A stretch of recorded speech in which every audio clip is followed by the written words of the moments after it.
So, if you look at, like, the top rungs of our society right now, corporate boardrooms, the halls of Congress, the billionaire lists. Right. The very top. Yeah, the top. It is completely undeniable that a gender gap exists, and it heavily, heavily favors men. Oh, absolutely. And, I mean, we are incredibly focused on closing that gap at the top. But because our eyes are just so fixed upward, there's this startling paradox hiding in plain sight at the foundation. Yeah, a massive blind spot. Exactly. We're completely missing the fact that in many of the foundational layers of our society, the gender gap hasn't just closed. It has entirely reversed. It's a profound shift. And, I mean, it's happening with such dizzying speed that our cultural narratives really haven't even begun to process it yet. No, not at all. Because we are seeing women just utterly dominate education at every single level, while this massive demographic of working class men are quietly dropping out of the labor market. And out of society, really. Right, out of society at rates we have literally never seen before. Which brings us to the mission of today's deep dive. We are unpacking the core insights from Richard V. Reeves' book of Boys and Men. Such an important book. It really is. We're exploring this silent crisis, this male malaise. Like, why are modern boys and men struggling so profoundly in the classroom, in the modern economy, family life? Yeah, all of it. And more importantly, we really need to understand the mechanics of why this is a massive structural failure, rather than just millions of individual guys all simultaneously losing their motivation, Right, and setting the stage for this. Yeah. It really requires acknowledging the massive elephant in the room. Politics. Exactly, the politics. Because if you bring this topic up at a dinner party, the reactions are just instantly polarized. Oh, yeah. Instant argument. Totally. Half the table might dismiss these male struggles entirely, labeling them as symptoms of toxic masculinity or like a loss of unearned privilege. Right. But then the other half, they often tap into this populist anger and they'll weaponize this dislocation. Using the struggles to argue for something else. Exactly. Using these very real struggles to argue that we need to just turn back the clock to the 1950s and restore traditional gender role. But the beauty of the data we're diving into today is that it completely bypasses that whole culture war. Yes. We aren't looking to validate either of those political extremes. We're just looking at the plumbing of society, I guess. The raw structural math of what is actually happening. Just the data. Right. Because if you're listening to this and you have a teenage son or, you manage young men in the workplace or you're just trying to understand the bizarre societal shifts happening in your own neighborhood, you really have to understand the mechanics of this crisis. You do. It's essential. So let's start where the divergence actually begins, the classroom. Yeah. So the global scale of this educational shift is what really initially catches you off guard. Take Finland, for example. Okay, Finland. In the education world, Finland is treated like a total utopia. Right. I mean, educators from all over the planet flock there to study their methods. Because of the test scores, right? Right. They consistently dominate the PISA tests, which is, it's the gold standard international metric for 15-year-olds. Right, right. But when researchers actually dug into the underlying demographic data of those scores, this really fascinating reality emerged. The famous Finnish education miracle is essentially just a Finnish girl miracle. Wait, I'm struggling with this. Are you saying the boys in Finland aren't actually outperforming boys in other countries? The American boys actually read just as well as the Finnish boys. Oh, wow. Yeah. The massive spike in Finland's national average is almost entirely driven by their girls performing at just an astronomical level. That is wild. And this isn't an isolated anomaly, It's a trend that accelerates as kids age. By the time we look at higher education in the United States, the gender gap in bachelor's degrees is currently 15 points in favor of women. Let's just put that in historical context for a second, because that number blew my mind. It's massive. The gap today favoring women is wider than the gap was in 1972 favoring men. The gap is wider now than it was when Title IX was explicitly passed to help women catch up. For every 100 bachelor's degrees awarded to women, only 74 go to men. And honestly, that number would actually be far worse for men if it weren't for this highly controversial practice happening behind the scenes. The stealth affirmative action? Right. Admissions officers at elite private colleges are basically engaging in this stealth affirmative action. They're keeping male acceptance rates artificially higher than female acceptance rates. Even when the female applicants have better grades and qualifications. Even then, Because they know the social dynamics of a campus completely break down if the ratio hits like 60 or 70% female. they do. They know it changes the whole campus culture. And public universities, they're legally barred from that kind of demographic engineering, which is why you see their populations skewing even more heavily female. Wow. But all of this begs a much deeper question, like, what is actually happening in the biological development of boys that puts them at such a massive disadvantage by the time they're 18? And the answer, it really lies in the prefrontal cortex. The CEO of the brain. Exactly. The center of executive function. It handles planning, impulse control, future orientation, the ability to delay gratification. All the stuff you need for high school. Exactly. Yeah. And the data shows that it's not how male and female brains develop that differs, but when. The timing. Right. The prefrontal cortex matures roughly 2 years later in boys than in girls. See, I love the analogy from the neuroscientists and the research on this. They say adolescence is like driving a car where you have a massive, heavy accelerator pedal. Right, your sensation-seeking drive. Yeah, all that risk-taking drive. Right. But your brakes are just incredibly weak. And for boys, those brakes get installed years after the girls get theirs. It's so true. And just thinking back to my own high school years, trying to keep like a 3-ring binder organized at age 15, it felt like trying to solve quantum physics. Oh, I'm sure. It's a nightmare for a lot of boys. But I do have a major pushback here.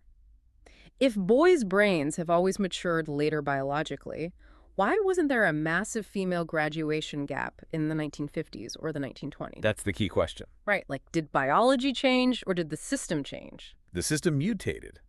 The biological timeline hasn't changed at all, but what we demand of a 15-year-old has fundamentally shifted. How so? Well, in the past, the education system heavily rewarded end-of-year exams or, mechanical memorization, and the broader economy rewarded physical labor. Right, you didn't need a perfectly curated GPA. Exactly. But today, the modern education system requires continuous assessment. It demands daily organization, relentless GPA building, and just massive self-regulation every single day to succeed. So we move the goalposts. We inadvertently move the goalpost to the exact developmental window where the gap in executive function between boys and girls is at its absolute widest. So the system is inherently biased against boys, not by some grand conspiracy, but literally by a chronological accident. Precisely. Which forces us to look at what happens next. Because if boys are graduating at lower rates, with worse grades, fewer degrees, they eventually have to enter the workforce. Right. But the hardware of the modern economy has completely transformed, and these less educated men are finding themselves totally stranded. They really are. We're looking at a phenomenon economists call the missing men. The missing man. Over the last half-century, prime-age male labor force participation dropped from 96% down to 89%. That's a huge drop. It is. We currently have roughly 5 million men with only a high school education who are entirely disconnected from the workforce. They aren't unemployed and looking for a job. They're just gone. They have dropped out of the labor pool altogether. That is a staggering number of human beings. I mean, that is a reserve army of labor twice the size of the Chinese military just sitting on the sidelines. It's a crisis. And the mechanics behind this, it's a 1-2 punch of automation and free trade. These forces didn't just eliminate jobs. They eliminated a specific type of male identity. Right. The provider, Mhm. the worker. Yeah. Exactly. The Bureau of Labor Statistics notes that today, only 1 in 10 jobs requires what they classify as heavy work. The muscular, physical demands of the economy have just evaporated. And what's fascinating is our societal response to this. Because we have spent decades doing a phenomenal and frankly necessary job of pushing young women into STEM fields. Technology, engineering, math. We created scholarships, mentorships, massive cultural campaigns. But we haven't done the reverse. We haven't pushed men into heel jobs. Health, education, administration, and literacy. Exactly. Those are the fastest growing, most secure sectors of the post-industrial economy. And men are almost entirely absent from them. Completely absent. But, I have to stop here and address a myth that comes up constantly when you talk about this. You hear people say that young men are dropping out of the workforce just to sit in their basements playing Assassin's Creed or streaming on Twitch. Right, the video game argument. Yeah. So is video gaming the cause of this exodus, or is it a symptom of a labor market that just no longer values them? Time use studies strongly indicate it is a symptom. It's a coping mechanism. Young men aren't abandoning lucrative, fulfilling careers to go play video games. That makes sense. They're filling this massive psychological void left by a labor market that has structurally shifted away from their historic skill sets. And for the men who do remain in the working class labor pool, their median wages have actually fallen since 1979 in real terms. While women's wages have gone up, Meanwhile, women's wages have risen across the board. which naturally brings up the gender pay gap. Because when we hear the statistic that a woman earns roughly 82 cents for every dollar a man earns, we have to unpack the mechanisms behind that number.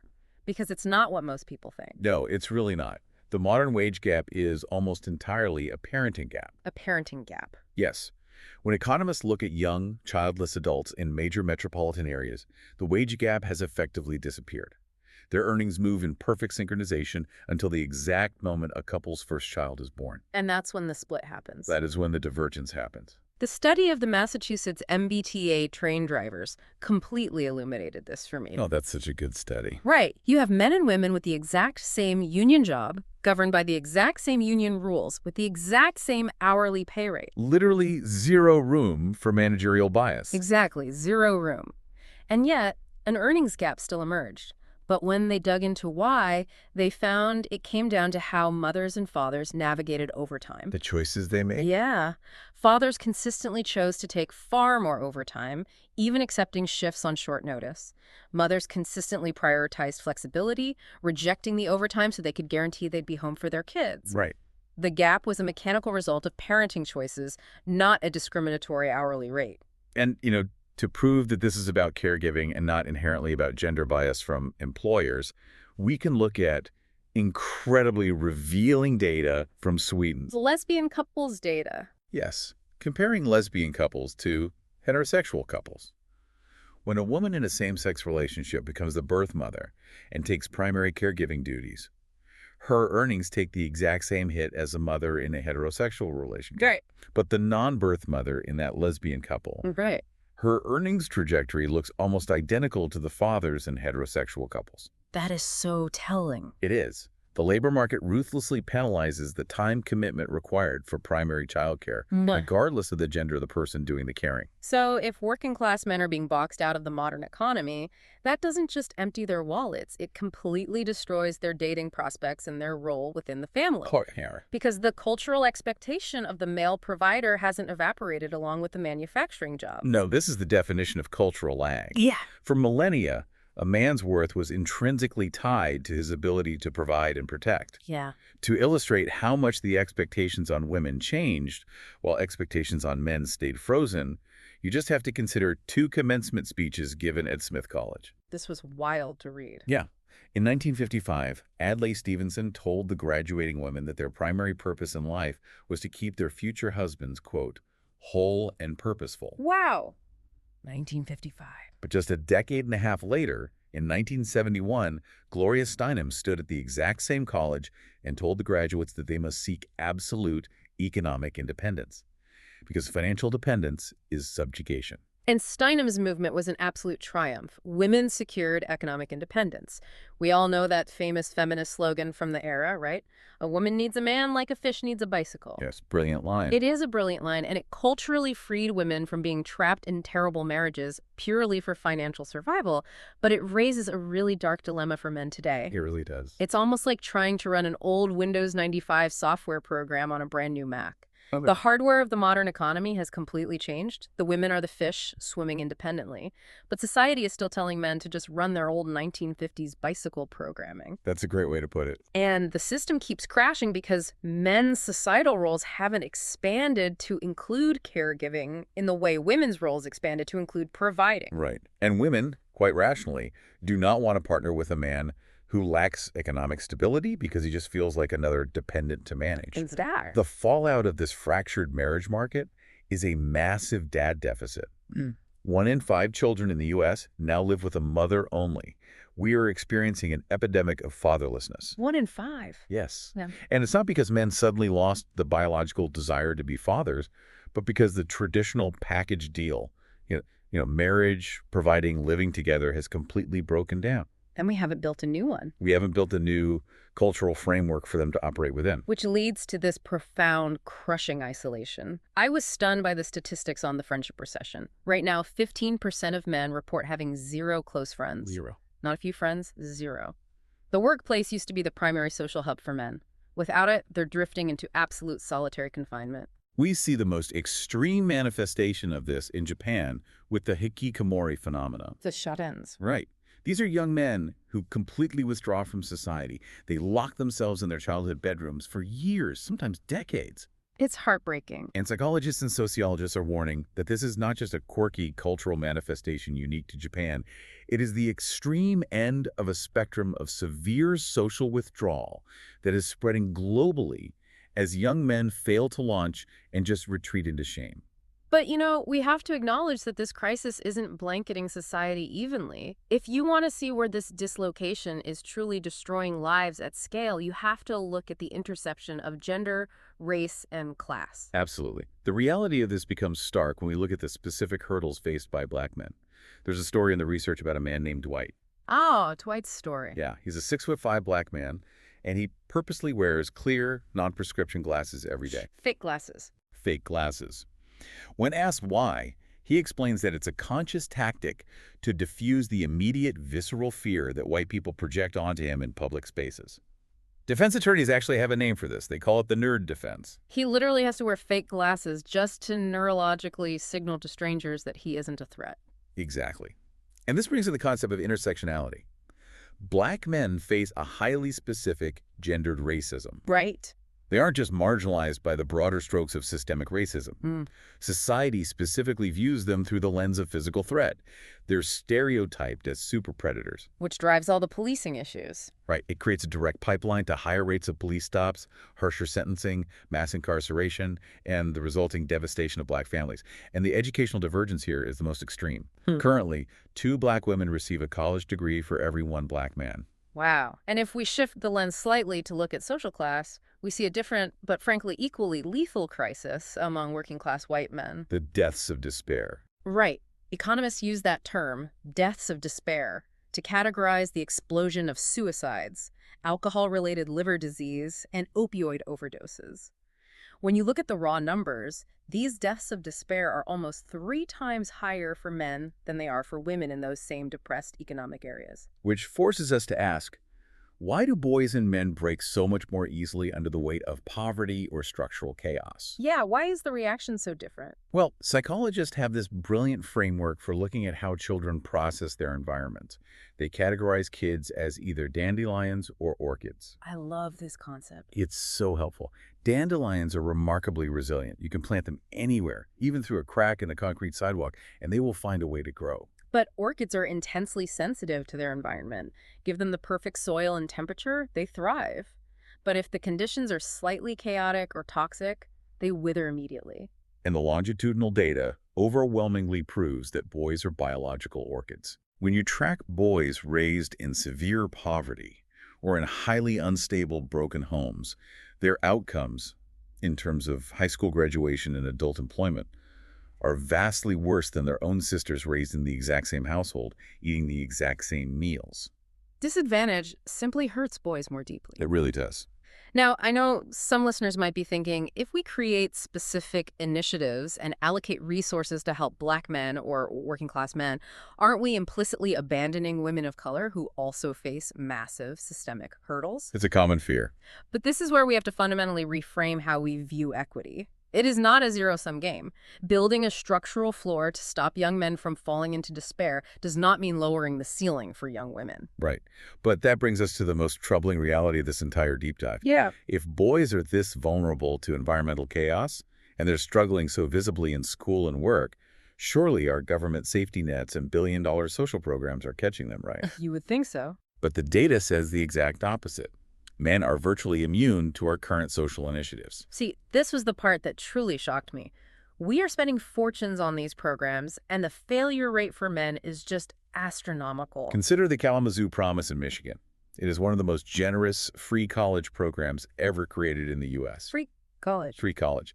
When evaluators studied the long-term impact, they found it was a massive success for women. It boosted female college completion by 45%, delivering a $69,000 return on investment per woman. Incredible. But for the men in the exact same program, it had zero impact on graduation rates. Financially, it resulted in a $21,000 loss per man. Let that sink in for you. Absolutely zero impact on men from a program handing out free college. And it's not an anomaly. A highly praised community college mentoring program in Fort Worth managed to triple female degree completion. And for men? Zero impact. From pre-K reading interventions to federal job training programs to recruitment for study abroad and the Peace Corps, the initiatives consistently propel women forward and completely fail to move the needle for men. We have to unpack why. Like, how does a program designed to help a struggling student completely miss the boy sitting right next to the girl it just saved? The researchers point to what they call an aspiration gap. Think about the cultural momentum behind a young woman today. She has decades of feminist history pushing her forward, telling her she's capable, demanding her independence, and providing a very clear map of what a successful modern woman looks like. She has a future-oriented identity. Exactly. Now look at a teenage boy in a marginalized community. He looks around at adult men and often sees unemployment, familial absence, or societal disdain. He has no modern script for what a successful man is supposed to be. So when a government program hands him a check for college or a mentoring pamphlet, it's entirely useless. It's like giving a plane ticket to someone who doesn't believe the destination actually exists. That's exactly it. He has no internal scaffolding to attach that opportunity to, so he just lives in the present, lacking the persistence to push through the friction of college or job training. Yeah. It's a tragic irony. We are spending billions on gender-blind programs, but because they completely ignore the unique psychological and structural realities boys face, they act like a tailwind only for the people who are already moving forward. When you treat everyone exactly the same in a system that inherently favors one group's developmental timeline and cultural momentum, you don't close the gap, you just widen it. So let's synthesize all of this. The struggles of boys and men, the failing grades, the vanishing from the labor market, the crushing isolation. This is not a massive, synchronized psychological failing of millions of lazy individuals. Yeah. It's a structural crisis. From the biological reality of late developing brains in schools that demand early executive function, to a post-industrial economy that no longer values physical strength, to a cultural lag that still demands men be 1950s providers. Men are trying to navigate a brand new world with an old, shattered map. And updating that map is the defining challenge of our time. But doing so requires us to look honestly at the mechanisms driving these failures, without the political blinders that usually derail the conversation. And if you're listening to this, holding these realities in your head does not diminish the incredible, hard-won victories of the women's movement. We can hold two truths simultaneously. Absolutely. We can fiercely protect women's independence, and at the exact same time, we can start building a pro-social masculinity for a post-feminist world. Because if we don't, the consequences are incredibly dark. I want to leave you with a new dilemma to mull over as we look toward the future. Okay. If boys truly are biological orchids who wither in chaos, and our social safety nets are failing to catch them, what happens to that bottom 15% of utterly isolated men in the next decade? The ones with zero friends. Right. If virtual reality and AI companions continue to improve at this breakneck speed, do we risk losing an entire generation of boys to a digital matrix, a synthetic world that offers them the respect, the success, and the connection that the physical world has entirely denied them? Wow. Because right now, the gap we spent decades trying to close has reversed. And if we just keep handing our sons that broken, outdated map, we really can't act surprised when half the population gets permanently lost.